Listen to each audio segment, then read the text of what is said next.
Hello there and welcome to this video. You can give your teenager the best education, the best coaching, but if they can't handle their emotions, it can all come crashing down. So in today's video, we're talking about why emotional intelligence is important to teens. So stay tuned as we delve into that subject.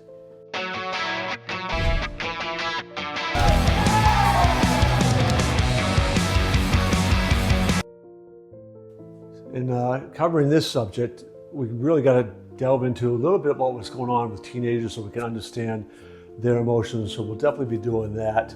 We want to be talking about the different tools that they need to have, the daily practices, how relationships, how to manage that, their self-awareness skills, all of these topics and more. That's what's going to go into answering this question. So that's what we'll be covering next.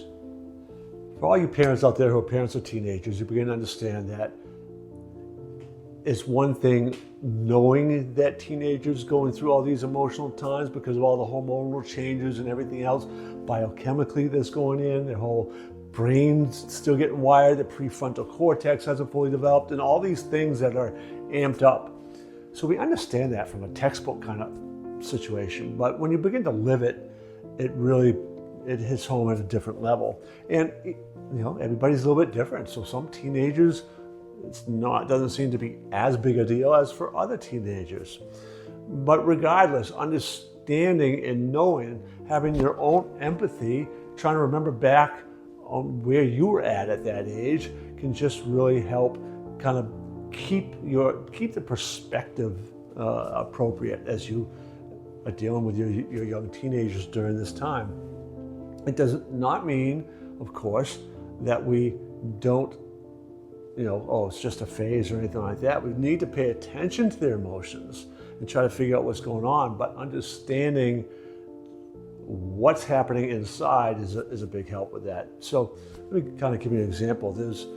I had a student who, this was in a wealthy community, and her family was anything but, right? She lived on the very edge of town, and there was a large family, quite poor, and she was very self-conscious, right? Partly the cultural aspect of this community. She knew she didn't have the same sort of money, so she, in her own mind, knew she didn't fit in. She knew where her grandmother was getting her clothes, and she often felt that other kids were looking and laughing at her. And one day in the cafeteria, she was getting quite upset when she came back from lunch, visibly shaken up because she really felt other kids were laughing at her about what she was wearing. And one of the other kids said, no, they weren't laughing at you. Behind you at the table, Johnny was doing, he's doing all those stupid tricks he does, like when he shoved a straw up one nostril and takes it out the other nostril. That's what they were laughing at. And she had been so sure they were laughing at her, it was upsetting her. But her whole perspective on reality was skewed by her mindset and how she felt about herself, her emotionality, her own emotional intelligence.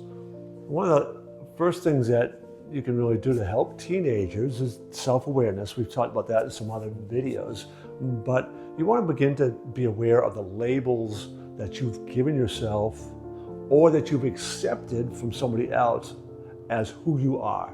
Self-identifying labels. I'm not smart enough, I'm not pretty enough, I'm not suave and sophisticated, I'm not an athlete, I'm not.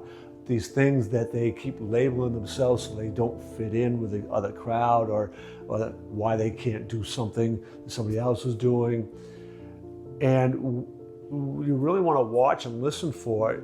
Are they really making this label part of who they are, right? Because when it becomes an identity issue, it can really become a challenge. So like this young lady I was talking about, she was wearing these labels of being poor, of not dressing in style, and I don't even remember the adjective used for that, but she just, in her own mind, this was who she was, It was all related to these adjectives she was defining of herself in comparison to these other people, the adjectives she was using to define them, and it wasn't a match, right? So she didn't fit in, and she felt inferior in so many different ways. Once we can get them, teenagers, people in general, to begin to identify those labels, then we can begin to work on letting go of those labels that are outright lies, don't serve you whatsoever. There's no reason for you to hold on to those, and letting go of those can have a profound impact. So one of the other things you really want to teach people, teenagers, perfect time to start, are some habits around daily regulation. Right? So little things can have a powerful impact, like teaching them breath work. It's remarkable. When I started implementing this in my class time, to begin the class period, 5 minutes, 3 minutes, whatever I really felt I could afford that day, just those little times of quiet practicing breath work had a profound impact on calming them and settling them and diminishing the emotionality and the anxiety. That is just one of many things. There's several habits, right? Exercise, mindfulness, all these things, when you begin to build these daily practices into your life, these morning and evening rituals, which I talk about so often, the importance of them, you slow the day down. You slow the situation down. We talk about this with athletes all the time, slowing the game down. Well, you teach kids how to do that with a daily life, and those stressors that come up, now they're in control of them and they can manage them so much better. So another one of those daily things, I think, it doesn't necessarily have to be daily, but you're trying to build empathy, right? You want people, young people, to begin to be able to put themselves in the shoes of somebody else so they can kind of understand that people are not their behavior, right? And current behavior is the best choice that somebody has in that moment. And that sort of belief, when you kind of instill that belief in yourself, it gives you a little bit more empathy for the other person, because as they act out, it becomes a little bit easier to go, all right, wait a minute, that wasn't personal, that wasn't at me, something's going on in their life. Now, I am not saying this is always easy, all right? But the more you develop that, especially that idea of empathy, the more control you have over your emotions and the better ability you have to communicate and help somebody else identify what's going on in their own emotionality, so that you can communicate more effectively and solve problems together and not let things escalate. This is true in any personal relationship, but really powerful in family relationships or close working relationships you have with people, right? That power of empathy, and it begins early on, practicing, role-playing, just conversations, giving them a chance to remember what it was like. So all what we've talked about so far is really going to help kids deal with their personal relationships. And it can go a little bit further, right? There's some essential communication skills. There's some principles that are taught in, like, how to win friends and influence people. There's rapport building things.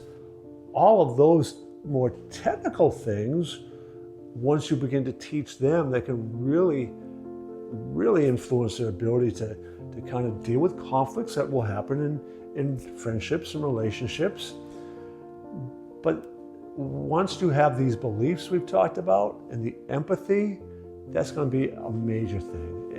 And I can't overestimate the importance of those beliefs you have about human relationships. So identifying those in your life, what you believe to be true about human relationships, and figuring out which ones might not be supportive, and then adopting some that are really, really powerful, like some of the ones I've already mentioned, some of the ones that come up in some of these books, like How to Win Friends and Influence People. When you begin to instill those, some basic communication skills, you deepen the relationships that you have. Well, as we wrap up this particular video, I'm going to encourage you to Register for one of our webinars. You can find that link in the description of this video. You check one of those out. It might suggest in particular emotional hygiene that goes right along with what we've been discussing. And of course, I'm encouraging you to subscribe to our channel, because the more subscribers we get, the more likely these videos will get into the hands of the people who really need to hear them. And there's a lot of important messages in these videos, so we're encouraging you to subscribe to our channel and come back and watch another.